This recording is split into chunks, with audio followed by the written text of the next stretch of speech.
Perani. Në oazën e kodrave, ndërgur e lugina, fshati Peran lind si njohje, si e heshtje e qetë, me tokat e gjelbra që gjallojnë në pranver me ujë që rrje dhe bark, historitë e heshtura ndër njerëz.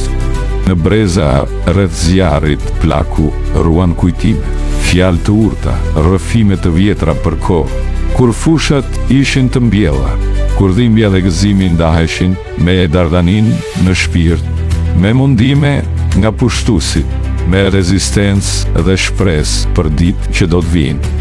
Me ndërim shekujsh, Perani pa luftra e paqe, kalime kufish, dalg pushtimesh që lanë hije, por edhe bes. Pas betejave të heshtura, pas dhimbjeve, kujton fjollat e pranverët. Fëmijë që qeshin mes lulesh në agimin tjetër të lirisë së hershme. Por sot Perani s'është vetëm një fshat i heshtur, është kujtesë që endet në ajër si era e gjelbër.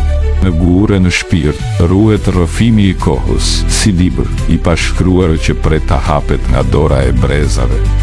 Dhe ndoshta nesër, kur fëmijët të rriten, do ta mbajnë mend jo vetëm si vend me ara e shtëpi, por si zemër të llapit, ku e shkuara dhe ardhmja bashkohen në një këngë që s'harrohet kurrë.